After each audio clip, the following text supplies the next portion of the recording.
Brussels is bracing for a political standoff this June, as fears mount that Viktor Orbán's Hungary could upend the EU's sanction regime, potentially unfreezing $240 billion in Russian central bank assets that were meant to cripple Moscow's war efforts. Estonian Foreign Minister Margus Tsahkna issued the warning on April 5th, telling Der Spiegel that under EU rules, sanctions must be renewed every 6 months, with unanimous agreement from all 27 member states. Hungary's persistent resistance now threatens that delicate consensus. If Hungary block this in June, not only will the sanctions expire, but we would have to hand over the $240 billion to Putin. How do the heads of state and government intend to explain to the citizens of Europe that they are handing over money to Putin that he intends to use not only against Ukraine but also against us? So we have to confiscate these assets. Tsahkna's remarks came on the sidelines of a NATO foreign ministers' summit in Brussels, where Hungary's alignment with Moscow remains a sticking point. Although Budapest has condemned the war in Ukraine, it has consistently rejected military support for Kyiv and opposed successive rounds of EU sanctions against Russia. Hungary has argued that sanctions are self-defeating and hurt European economies more than they constrain the Kremlin. Hungarian Prime Minister Viktor Orbán has openly warned that financing Ukraine without US backing could drag the European economy into crisis.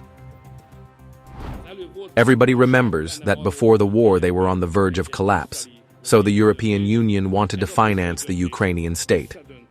At the same time, it wants to rearm itself, and it wants to use European funds to do so, to compensate the Ukrainians for not being admitted to NATO. It wants to fast-track them into the European Union. This decision in Brussels is going to ruin the European economy, I am sure. More than 200 billion euros of Russia's frozen central bank reserves are currently parked in EU jurisdictions, primarily in Belgium's Euroclear system.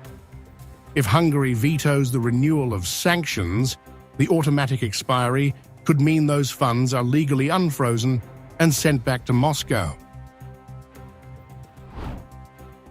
Calling that outcome unacceptable, Tsahkna is pressing the EU to explore legal frameworks for outright confiscation. He also suggested invoking Article 7 of the EU treaty, a powerful but rarely used measure that allows suspension of a member state's voting rights if it's deemed to endanger the bloc's core values or security. In the case of Hungary, we are dealing with a weak country that is aligned with Putin's interests rather than those of the European Union. Article 7 is designed for precisely this type of situation, and the option of applying it is becoming increasingly relevant. As EU leaders deliberate next steps, the urgency has grown.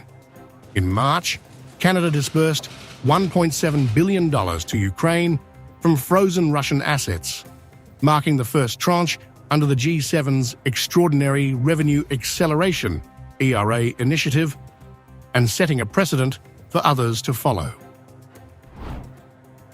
Since Russia's invasion in 2022, the EU and G7 have immobilized roughly $300 billion in Russian foreign reserves, nearly half of Moscow's total.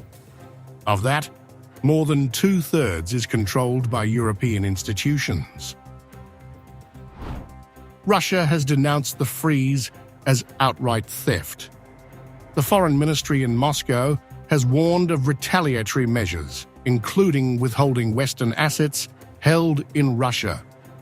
With the sanctions clock ticking, the EU must now choose between forging a path around Hungary or risking the release of billions back into the hands of the Kremlin